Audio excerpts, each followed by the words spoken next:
Assalamualaikum.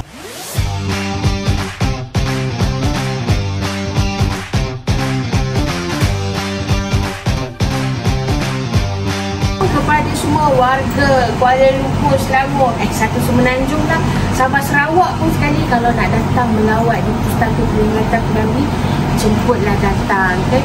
Dekat rumah sini, daripada luar sampai ke dalam ada macam-macam benda yang korang boleh menikmati seperti mural ini. Jadi datang, dibuka setiap hari pukul 9 pagi sampai petang, kecuali hari Isnin cuti.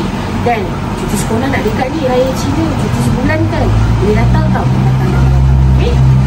Cuti sekolah kita buka hari-hari. Datang.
Selamat ya?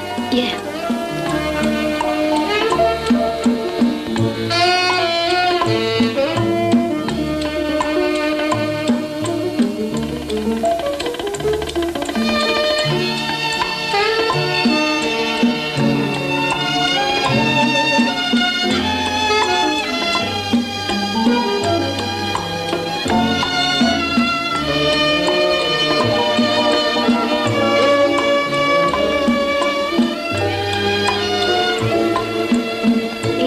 Banding sampai. Baru sat-sat dia sampai.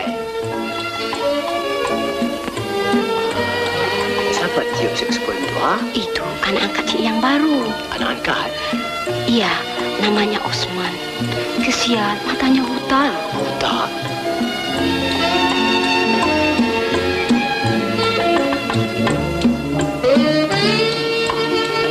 Yang ini Kasim Selamat. Kasim Selamat.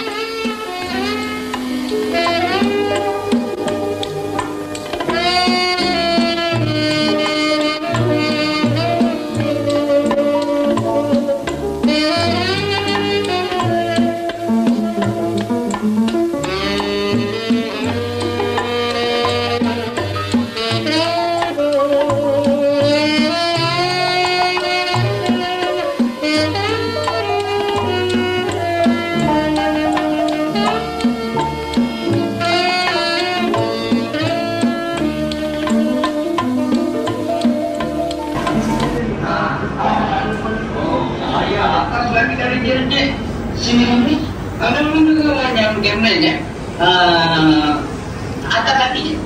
Atas yang mana buat tu? Atas buku. Atas buku. Ayah daripada dari kecil pun bapak saya selalu suruh saya banyak buku. Awak macam mana pula? Ya, bawa lagi pada dia cik. Bawa dulu. Bukan cik, bawa lagi. Bawa lagi. Bawa yang macam mana? Bawa tanah cik. Bawa tanah? Iya cik. Sebab dulu saya ganti kerja bapak saya. Gali lubang kubur. Entah macam mana. Entah saya Cik awak bertiga ni makan menang kan? Baiklah. Ahmad, ini sprinterskan 3 orang ni ya. Bawa sekali. Saya main kursi. Sama-sama.